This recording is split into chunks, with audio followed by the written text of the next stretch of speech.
So 8:45 on my clock, so we start. So welcome everyone to this webinar on exercise testing and training for athletes. My name is Daniele Cardinale and I'm the head of sport physiology and performance laboratory at the Swedish Sport Confederation. And I'm affiliated at the Swedish School of Sport and Health Sciences. I will be your host in this webinar, and I will give you some more detail about how this webinar will be run. Before going into the details and introduce the first speaker, I would like to introduce the head of sport support, elite support here at the Swedish Sport Confederation, my boss Elisabeth Olsson, who will give a short introduction on how elite sport support is structured here in Sweden. Liselott, you may take the word. Thank you, Daniele, and welcome everybody. Today's webinar, as other seminars, workshops, conferences, and education that we arrange, are what we call general support. And today we support from the unit of sport physiology. When we arrange general support, one of the aims is that different sports meet, come together, share knowledge and experience. But if a sport wants to have more sport-specific support, they need to have a plan. And that's the right picture. That's the plan, or the headlines for the plan we ask the federations and the sports to do, to fill in and answer about 60 questions with these 6 headlines: organization, leadership, research and development, and so on. That plan is read by and presented for us, the Swedish Sports Confederation, but also the Swedish Olympic and Paralympic Committee, because together the 3 organizations then can support with money from the government to different sports and different activities. And all these activities aim for world class and more medals. So that's the door opener for the sport-specific support, that they have a plan and have done the job before we can help them. And that's the right picture. The left picture is more how we work when they have a plan and come and ask for support from us, from the Swedish Sports Confederation and the Department of Elite Sports Support. Then they have their needs, of course, different needs for different sports, different needs for athletes, coaches and leaders and managers. And we try to support that. And that support comes from a dialogue where the sport themselves have their tradition, their culture, their knowledge, and sometimes their research. And we can support with our areas, with physiology, biomechanics, nutrition, sports medicine, and sports psychology. And we have a lot of experience, and we work with so many sports. So when we work, as yesterday, with cycling, that can be something we can support another sport in, which isn't cycling, but it could be an endurance sport or lower body workouts. So that's our ambition. We also have the opportunity to work very close to research and can support the federations with that. So that's very short how the support runs and how we work. So now we can continue with Daniele and the introduction of today's webinar. And welcome everybody, and we're so glad that we have so many attendants coming today for this digital. And next time, maybe we can all meet at Bosön. Welcome. Thank you, Liselott, for a nice introduction. So I will jump through the aim, so you may understand why this webinar has been organized, but I will make it a little bit more clear to share the latest research in this topic with the wider practitioner research community. That is the overall, I would say, aim, and try to also to promote and facilitate an open discussion between practitioners and researchers, because it's a double-way communication, I would say, and I will strengthen double-way communication. And of course, try to overcome barriers and promoting the use of research in practice. It's a bit pity not use what is already available or what is known. And we have an amazing history of how this can be done. Here we have legendary figures that have completely transformed myself, since I have been fortunate to work with at least some of those figures on the left. For example, Björn Ekblom, Per-Olof Ostrand, and Bengt Saltin, who are legendary figures. So here you see really Bengt Saltin working hard to measure oxygen consumption back in the days, and all the advancement in sport physiology and I would say sport nutrition, thanks to Bergström needle technique, which has advanced knowledge in sport nutrition, which we are proud as a Swedish invention. But the even more modern, I would say, example is the sub 2 hour marathon project that you will hear more about in the coming minutes. Where a researcher works really close to athletes and also company to develop product and ultimately to improve performance, which is a good example how this can be done. So a researcher will not come up with a right and wrong answer, but they are trained to see nuances in the facts. And as you know, facts are not facts. I mean, there are different strengths in the same fact. And from the expert opinion to the systematic review of meta-analysis is decreasing the bias and increasing the strength. So actually, when we are in the process to decide between left and right, we should try to weight more the strong evidence, which is dictated by the meta-analysis, the systematic review, a randomized controlled trial, which is the best way that we know so far to validate what is a fact or what is random.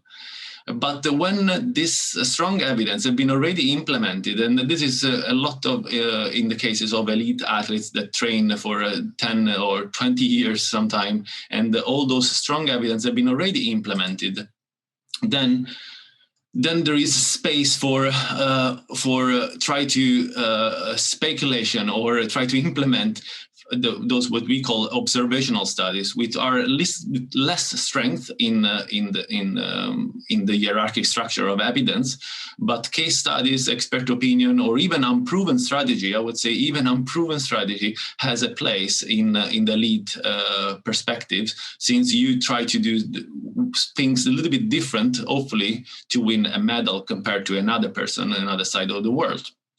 So our process here at the Swedish Sport Confederation is to focus exactly on the performance analysis. And when we do performance analysis, then we will come up with the key performance determinants. What are the key performance? What dictates a gold medal respect being on the national team or not being in a national team? And then we will also understand what are the factors that help athletic performance. And I would like to stress the importance not only on those physiological and biomechanical or nutritional facts, but also psychological facts or nutrition facts, which are a bit away from the performance analysis of the key performance. But if you don't have the right nutrition, it doesn't matter if you sleep well or you are well balanced in the work-life balance, then it will be difficult to perform at Olympic game. So the number 3 are factors that help athletic performance, but they can be key at that level. And that is what we do here I put it both the English and the Swedish translation. So the Swedish Sport Confederation Performance Laboratory here at Bosön, which is the Laboratory for Prestationsutveckling, and the short is RLP. And we do different testing on different characters, but we have also the fortune to have also not only laboratory tests, but also field tests. And biomechanic tests that can be linked to the physiology, and also biochemistry and, for example, hematological changes in different parameters. It can be done. But we also fortunate to have a nice climate room where we can simulate, for example, Tokyo environment or 5,000 meters altitude if we want. And the whole idea is to have a master plan. And having a master plan that will allow to individualize when is wise to add some checkpoint, to validate the training period. That can be, I call it hard and smart.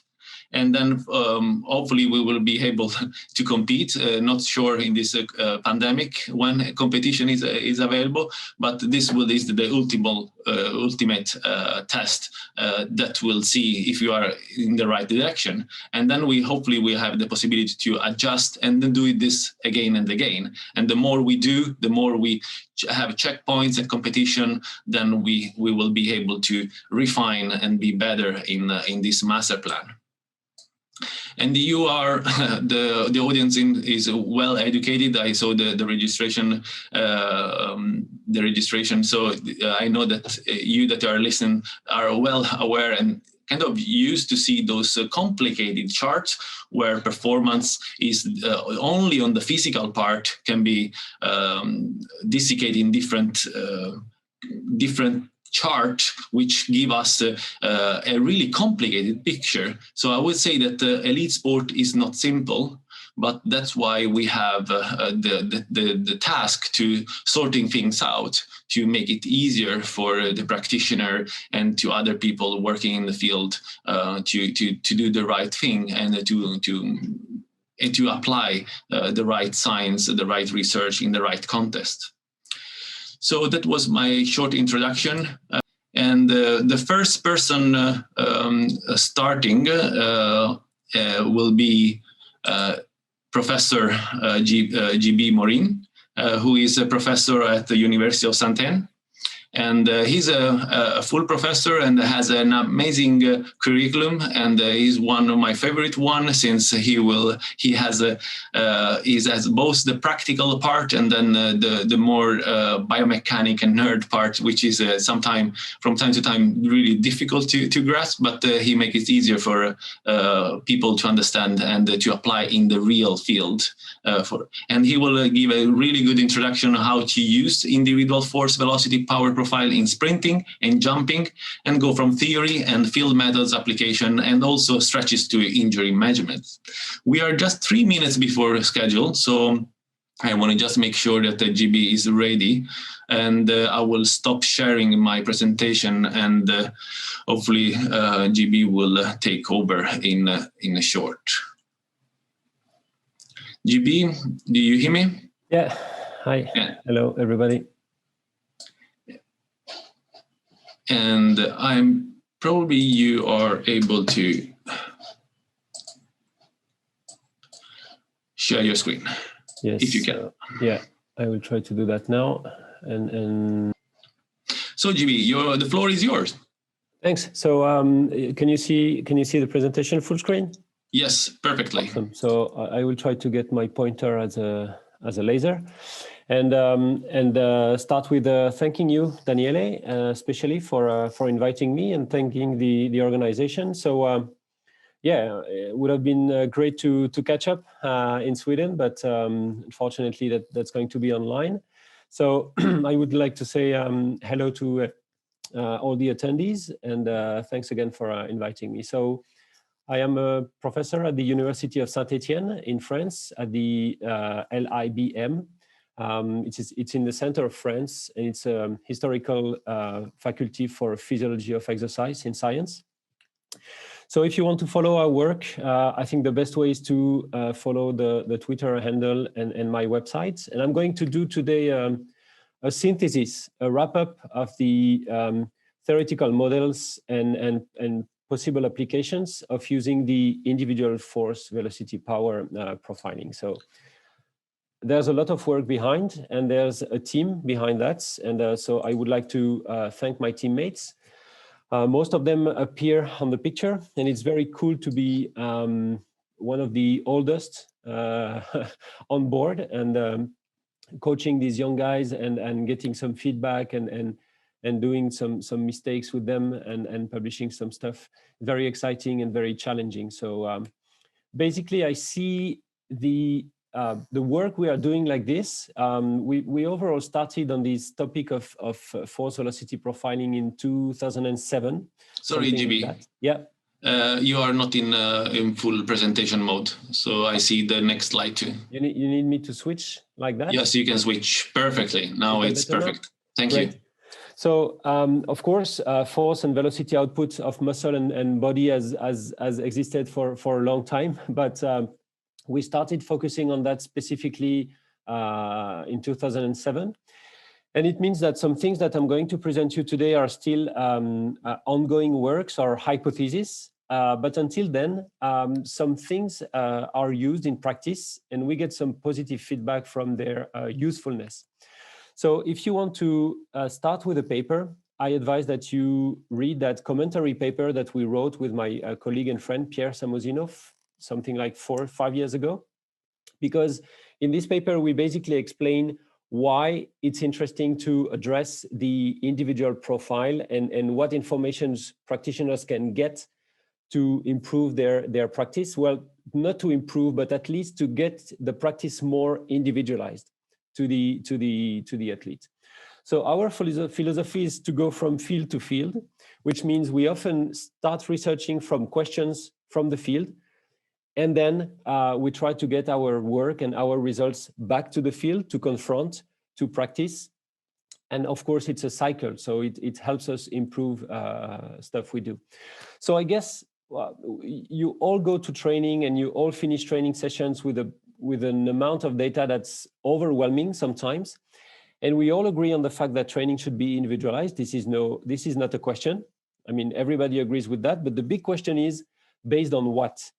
What are the key indicators that we need to focus on to get some more individualized training? So our philosophy is to go macroscopic first and to start with macroscopic indicators of performance and to see the big picture first. And this is some legacy that we get from biomechanist Robert McNeil Alexander and from my PhD mentor, Pietro Di Prampero, who is still active and still very exciting collaborator.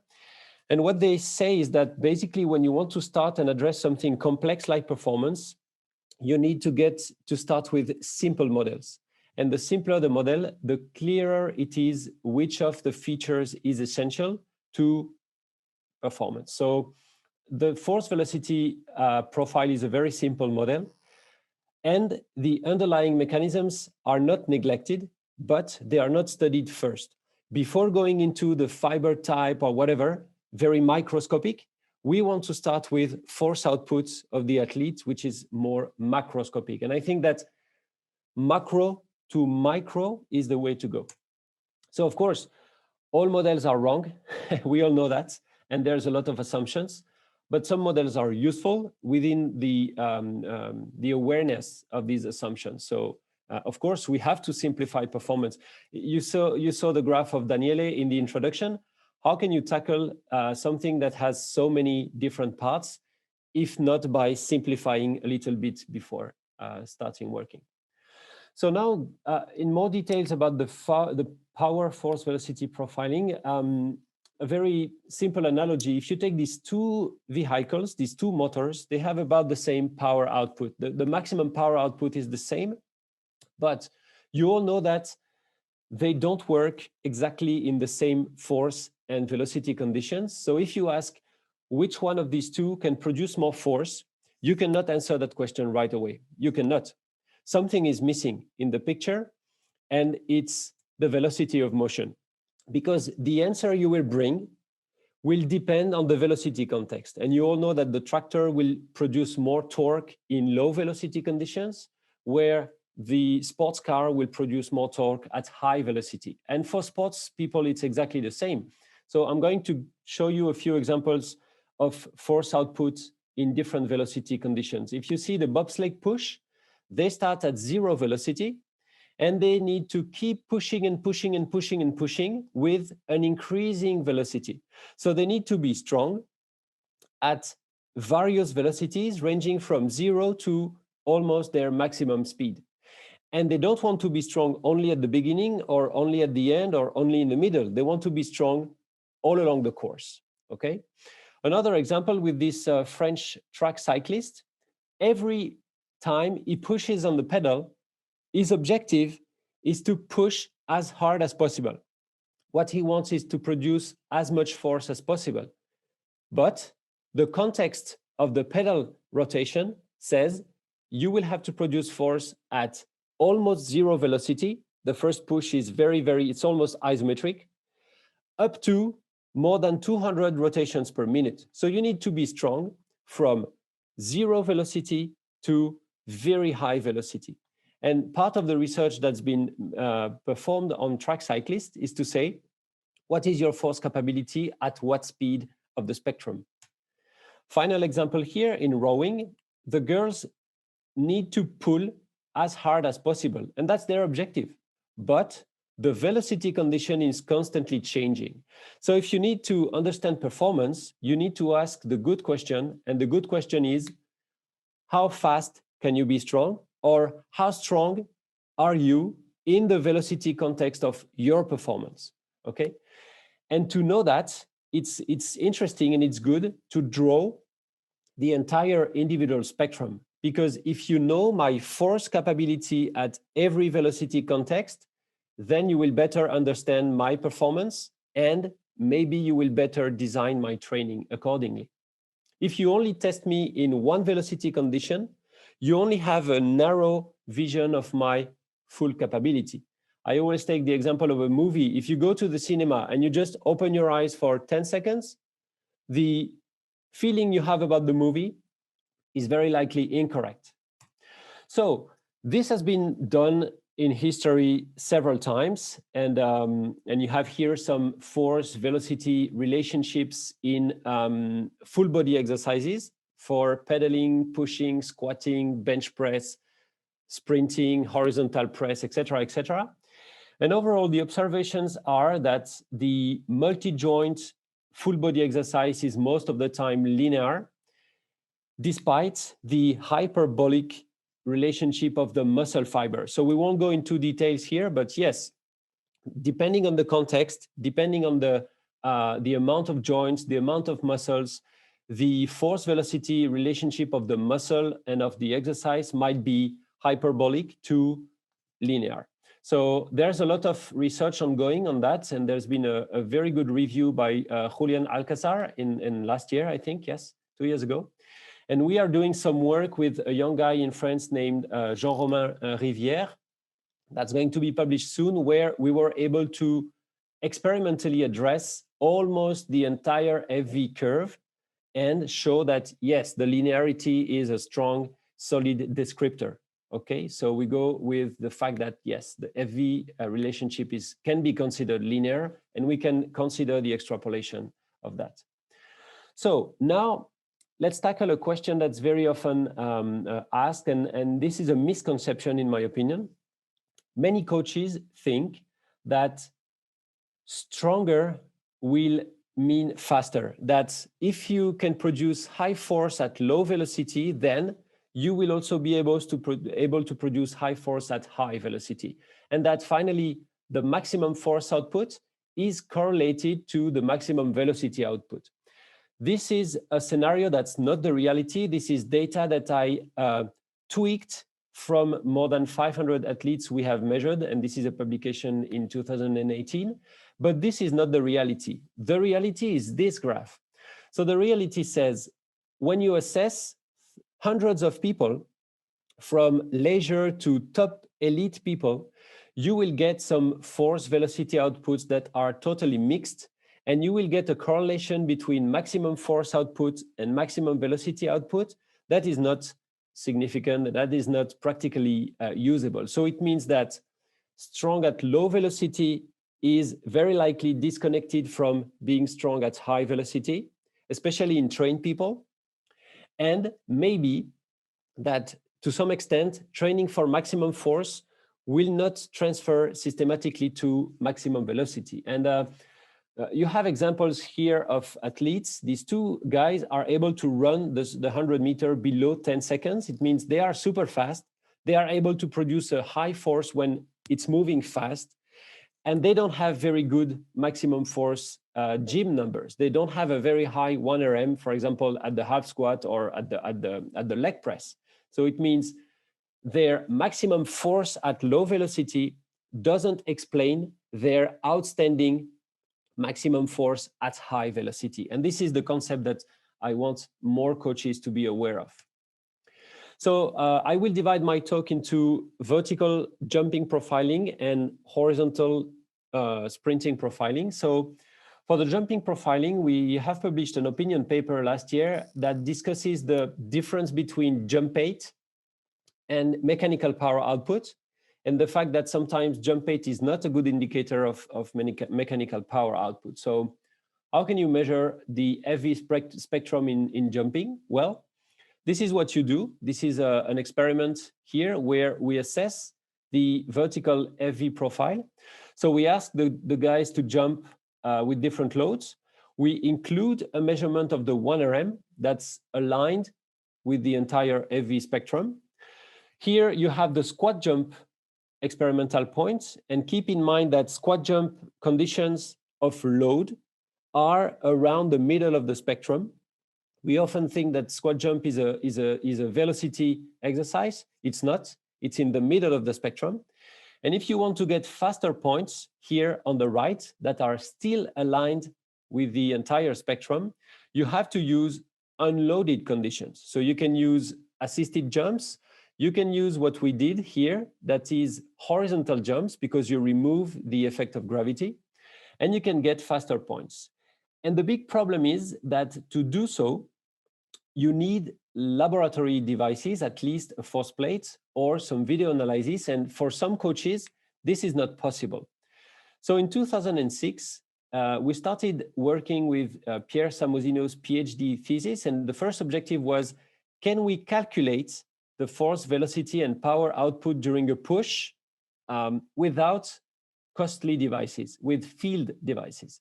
So I will summarize the method, of course. I don't have time to cover every detail, but in a few minutes, you just need some scales. You just need 2 to 4 good loaded jumps, and you just need to measure jump height, which is now easy with field devices. And using these equations that we have validated, you can calculate the F and V for each load. So you can draw the entire profile with only very simple computations.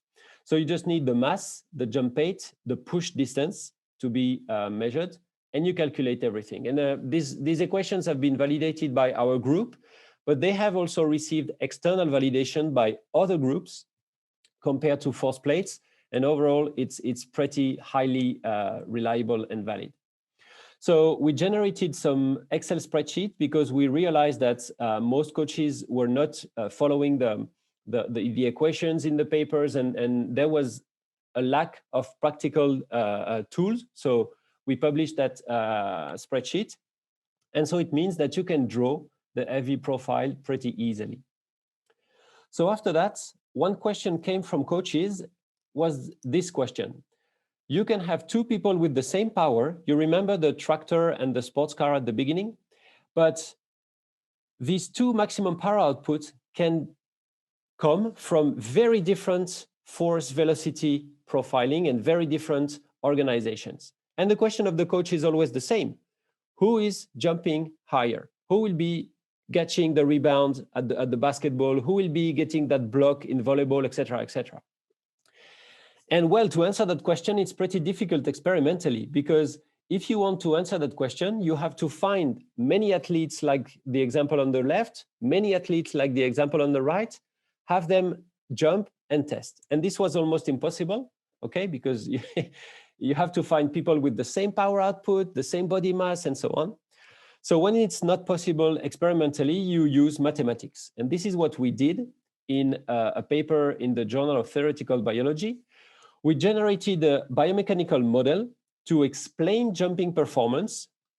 Don't be afraid, it's a pretty simple equation. This jumping performance, takeoff velocity, is explained by 3 factors: maximum power output, the orientation of the FV profile, so the ratio between maximum force and maximum velocity, and the push-off distance. And so the first thing that we did was in Italy, in Professor Di Prompero's lab, we validated that equation. So we showed that that equation was explaining 95% of jump height. So it's valid. And because it's valid, we can play with it. And what we did here is that we simulated that equation. So we could keep Pmax and HPO constant. and play around with different values of the profile. And you understand here that what we could not get experimentally, we could get it with a simulation on a valid equation. And the observation that's here was the first observation that came. The jump height, you have here jump height on the y-axis, depends on the force velocity profile, and the relationship has a maximum. So it means that for any given individual with any given maximum power output, the FV profile will influence jump height. So the first study that we did was using high-level people. We profiled them, we compared their actual profile to the optimum, the theoretical one, and we observed that the best jumpers, so the best performances, here it's clearly jumping performance, were the highest Pmax. This was known from Bosco's works and back in the days, but also the lowest imbalance, which means the lowest difference between their profile and the optimum value. So it means that this is a performance indicator and we can try to work on it. So here you have an Olympic champion's data. So it was a French swimmer that was Olympic champion in London that we were monitoring to prepare for Rio. And you see that we wanted to optimize his push at the start. And we observed that this guy had a clear force imbalance. It means that his actual profile in black here was clearly different from the optimum value that we calculated. So the idea was, if we are able to shift that profile with specific training, maybe for the same power output, we will improve jumping performance. Okay, so that was the objective of some studies we did afterwards around what we call optimized training, which means training that is individualized as a function of the deficit we observe. So the first study we did was made in Spain by Pedro Jimenez and published in 2017.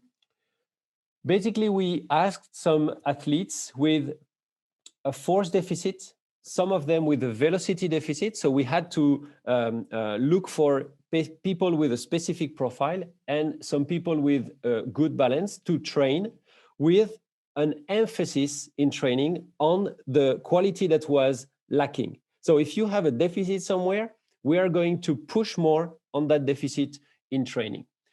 So here I will show you the individual profile. So every athlete is represented. And you see that at the beginning of the training, only a few of them were in the 100% optimal zone. And after 9 weeks of specific training, we were able to correct most of them. And some of them were able to join the optimum profile section. Okay, so in the non-optimized group, we gave all the athletes the same training program and we said, okay, train with that. And everybody was doing the same. So in terms of jump heights, the non-optimized group had a mixed effect. Some of them improved, some of them not. It was totally unclear. And the optimized group improved clearly, and all of them improved slightly for some of them, more for others, but there was a positive effect systematically. But something was not perfect in that study. The first thing that was not perfect is that we did not individualize the training time. So you see that at the end of the study, some people were still not optimal. So in the second study we did, we replicated that study. So we took some other athletes, we trained them again. And this time we were able to find the same results, but we also were able to go to every single athletes reaching the optimum zone. You see here that some of them did that pretty quickly in 6 weeks.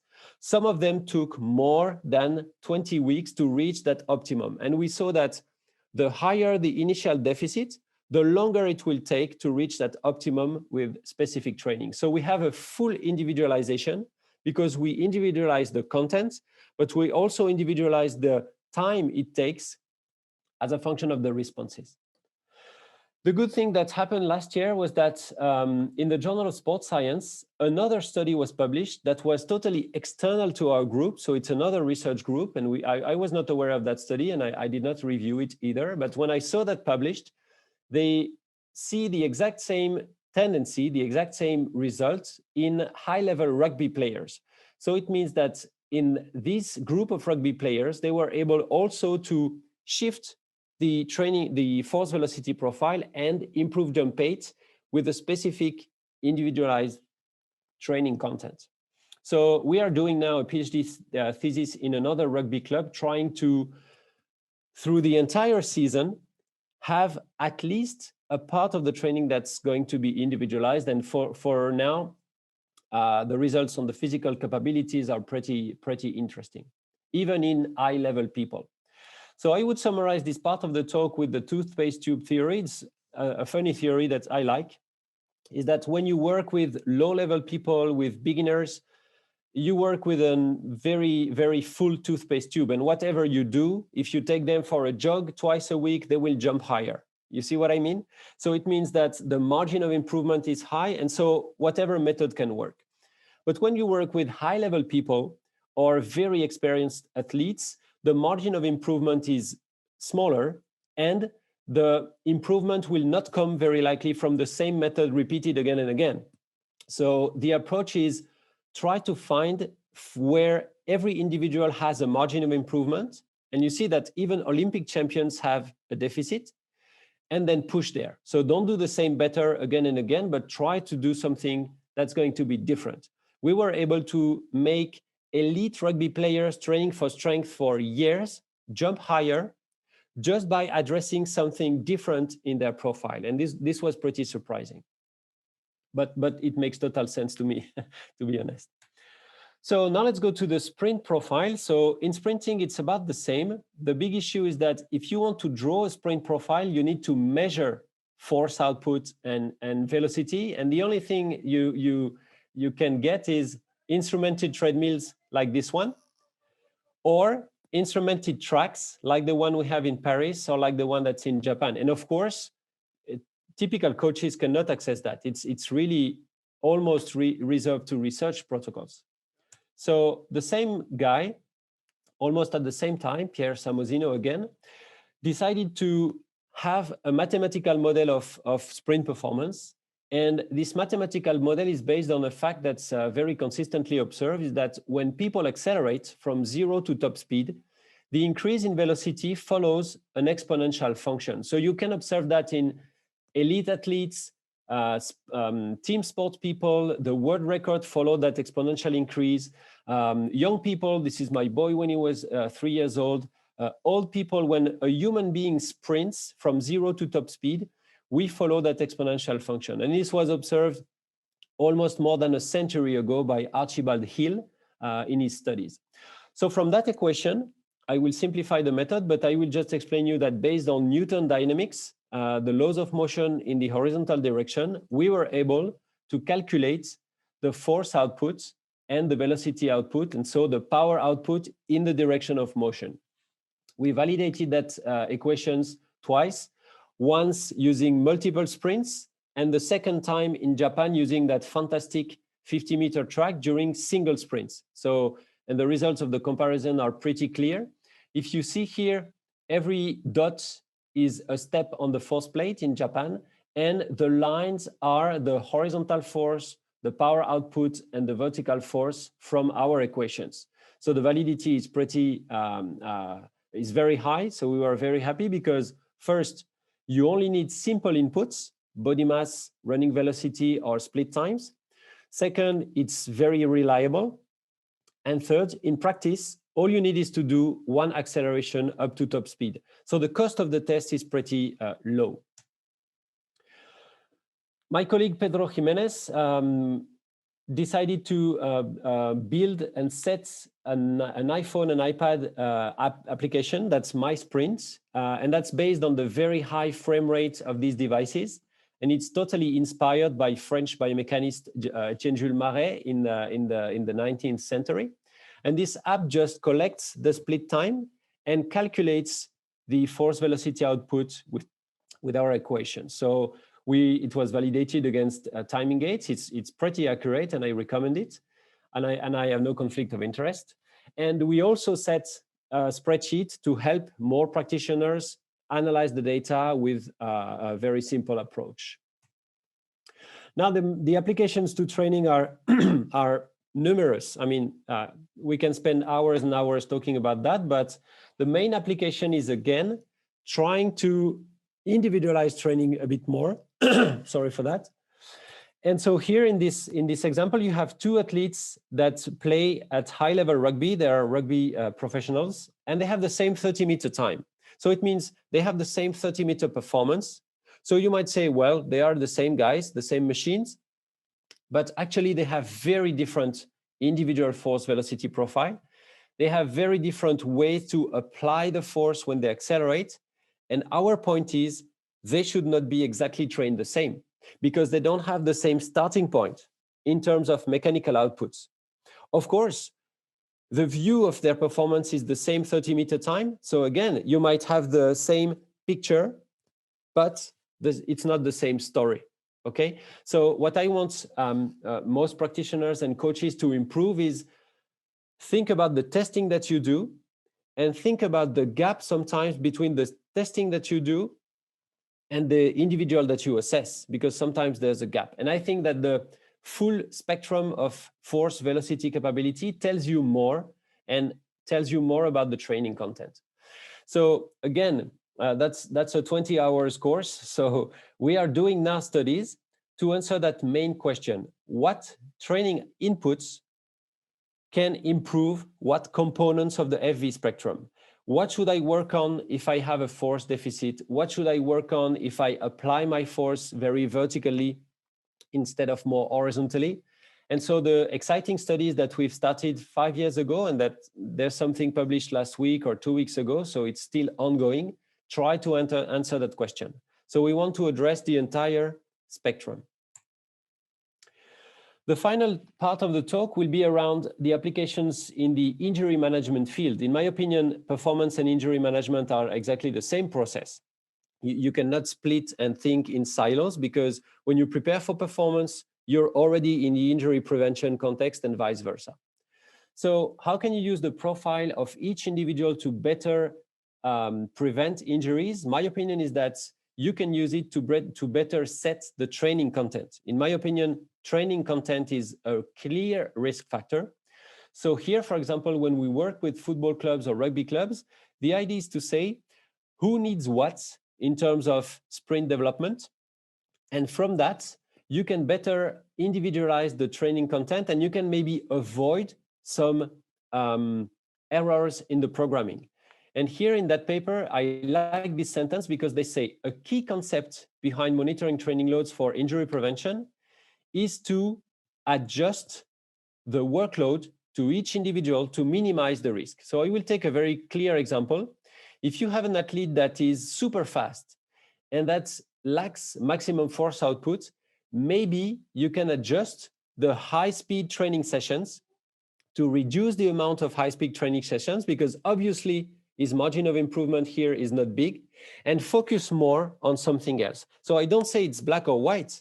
I just say it's a tuning, individual tuning of the training stimulus. Because if you do too much high-speed training for that athlete, one, you will not get results, very likely, because you're trying to push something that's already very developed. And second, you might increase the risk of injury because of that. So that's the first use. The second use is, if people get injured, you can use their individual profile as a light in the darkness, or as the light at the end of the rehab tunnel. And this is what we used with Jordan Mendigucha in a paper where we proposed a very detailed, individualized and progressive program for hamstring rehabilitation. But here, the final steps are sprinting.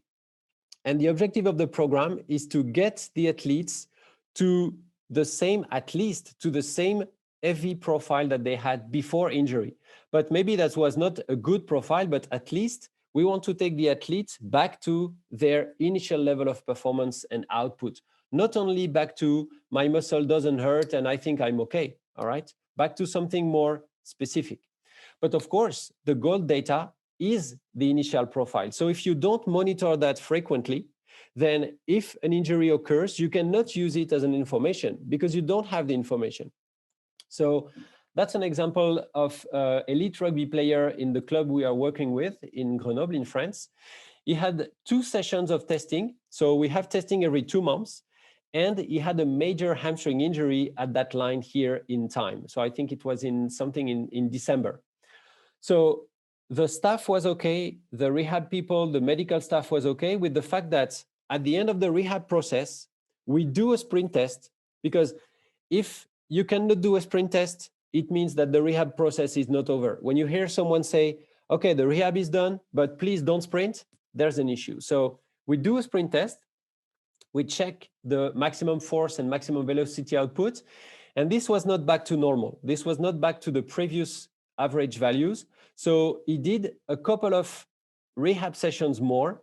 And when we tested him again in February here, the numbers were great. They were not only back to normal, but back to better than normal. And then we said, okay, for us, the player is back to maximum capacity. And there was no re-injury in that player. So of course, it's an individual case. I don't know if the non-re-injury was caused by this approach, but I will just give you here an example of the approach practically taken. So the last question that we are asking now is that maybe we could use that also in prevention, in the prevention process. Can sprint mechanics overall, the profile or sprint technique, be also a risk factor? So this is something that's totally in progress. We are about to publish the first results. We did some large observational follow-up studies in several football and rugby groups, where we measured the profile over the season and over 2 seasons sometimes. And we tried to see if this was related to, and how it was related to, for example, hamstring injuries. So can we use that in the prevention process?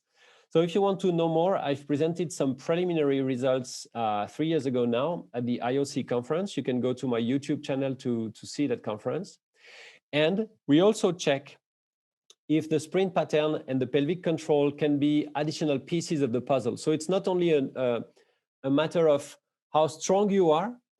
So this is the hardware, I would say. It's also how you drive that strength in the very specific sprint pattern. This is the software, okay? So we are doing now a very big study, and this is the work of Johan Latti's PhD thesis. And if you want to know more, basically we will focus on several key points of the sprint technique. You see here a professional football player at top speed.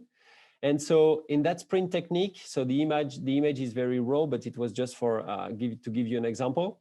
We focus on trunk orientation, because we focus on everything that could bring some tension on the hamstrings. Okay, so trunk orientation, pelvic orientation, because the hamstrings attach to the pelvis, the thigh and leg positions, and the touchdown distance. So I don't have time to explain specifically why we focus on these, but all these factors act on the strain of the hamstrings when all things are considered equal. So in that great paper we published last year, we published the protocol. So this study says this is the multifactorial protocol for individualized prevention of hamstring injuries.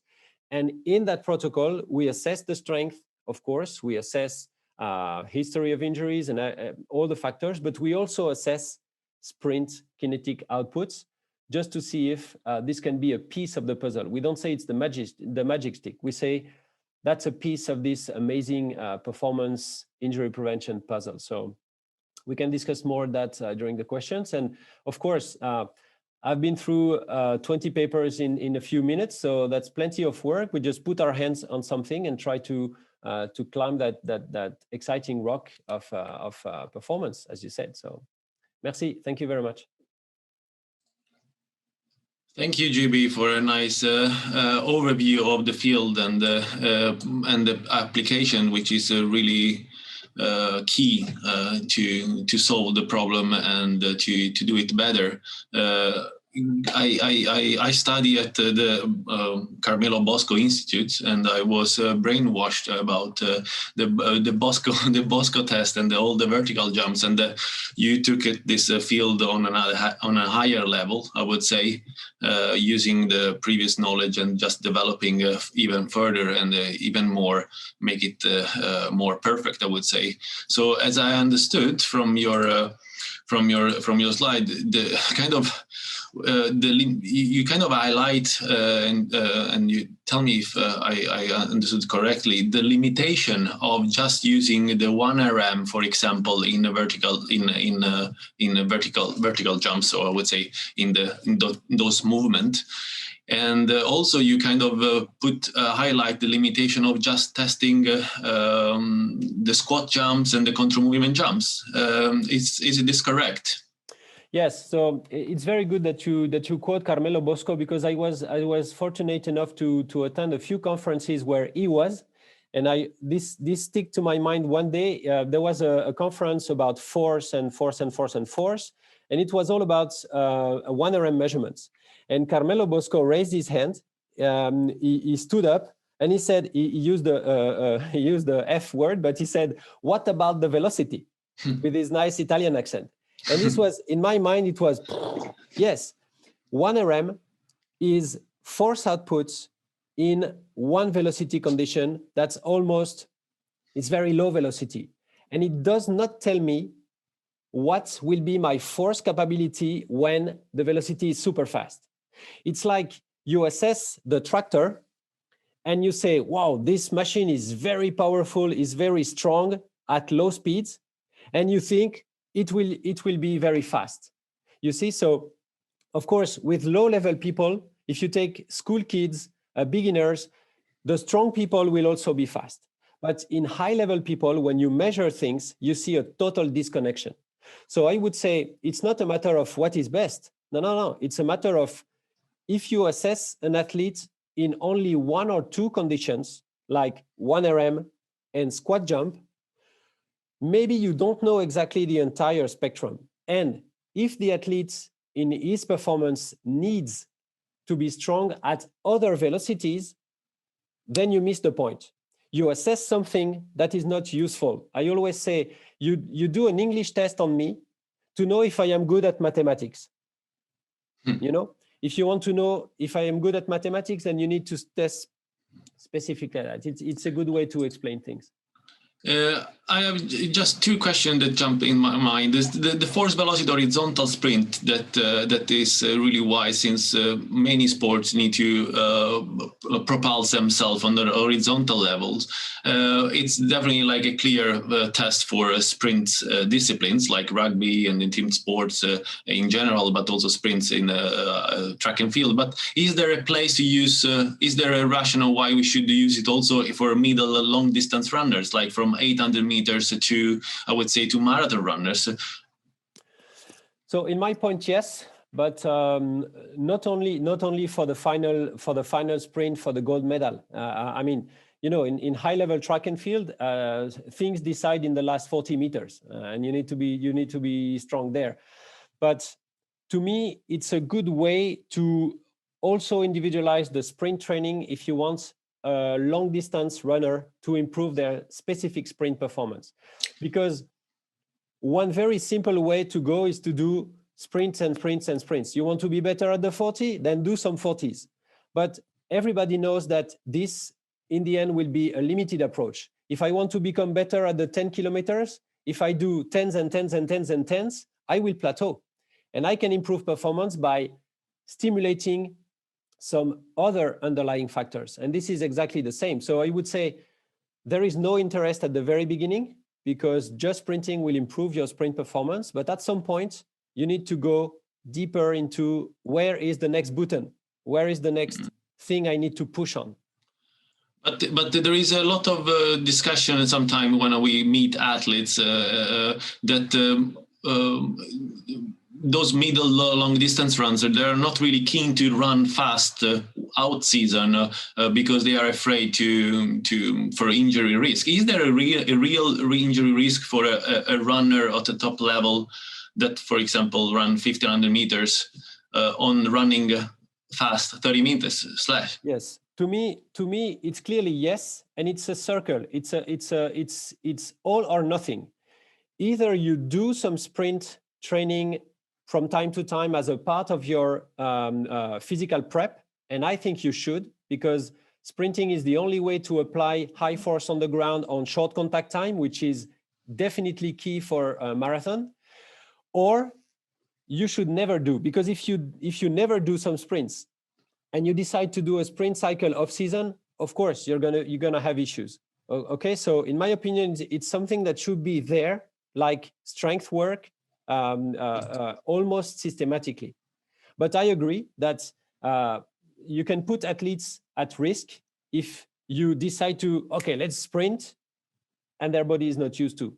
So their body should never get unused to sprinting from time to time.